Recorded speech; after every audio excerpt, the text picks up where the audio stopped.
23rd, 2010. That was when I first built this figure, Mecha Sonic, based on his appearance in issue 39 of the Archie Sonic the Hedgehog comic book. At the time, I called him my opus. I was really proud of him.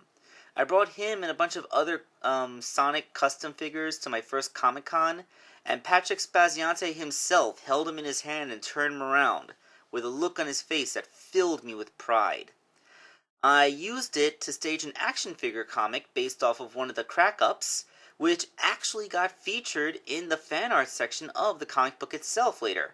That, me and this figure have had quite a bit of a connection.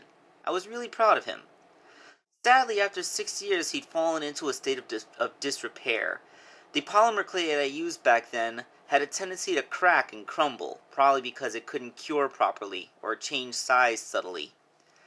And it grew more brittle over time. The whole point of polymer clay is that it's supposed to be flexible, and I thought that's what made it a good quality for being part of an action figure. Sadly, that doesn't last. So I felt with all the cracks, the fading paint, and the dust that had begun to stick to it, almost making it feel like a flocked figure, it was time to rebuild. The first thing that I did was crack off all the polymer clay that I had stuck on this thing. I completely removed all the sculpted bits, and which was distressingly easy because this stuff was not very strong, and it was really easy to get my fingernails underneath the existing cracks to remove them. As you can see from the head, back then I didn't even have my Dremel tool. All the spines are just crudely cut off with the X-Acto knife. So I took my Dremel and sanded the head into a much rounder, smoother shape, so that when I resculpted it, it would be more symmetrical and not have so much material on there. And instead of sculpting those two side spines, I actually made them out of an existing Sonic spine. I believe it was one of his central head spines, which I cut in half lengthwise.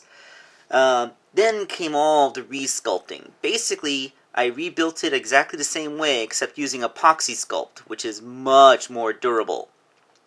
It looks a little bit crude here, because I did have to fill in some gaps in the head, but once it's painted, it looks really good. As you can see, I even used an X-Acto knife to carve in all the panel lining, which I then picked out with a Gundam marker. I even left in a little bit of space to put the red parts behind those big cheek round thingies. I don't know what they're called, but yeah, the head is now much better. It's a lot more symmetrical than it was the first time, and it's not going to fall apart in 6 years because this epoxy sculpt stuff is nearly indestructible. I also resculpted the arms the same way that they were before. Yes, the way the armor goes, it constricts the wrists so they can't rotate anymore, but they couldn't rotate before anyway because the plastic had been compromised by being underneath the polymer clay and had become so gummy that the wrist couldn't rotate without taking the entire forearms with them anyway. And just like with the head, I made sure to carve in the panel lining and picked it out with a Gundam marker too. That's something I wouldn't have been able to do 6 years ago because 1, my sculpting skills weren't this good back then, and 2, I didn't have Gundam markers.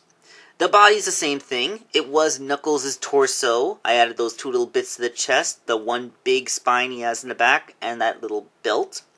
And his legs are arguably the most complicated sculpt because, there's a whole bunch there. But again, thanks to I was able to make them look a lot smoother, make the things around the feet a lot crisper, and they just overall look better now.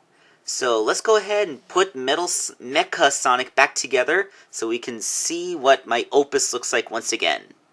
And there he is, sporting a bit of that Jazzwares lean. I guess that's what happens when you stick Metal Sonic's legs into Knuckles' torso.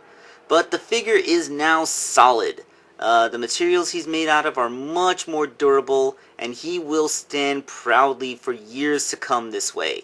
I used better paints, which aren't going to peel or attract dust, and the figure just overall looks fantastic.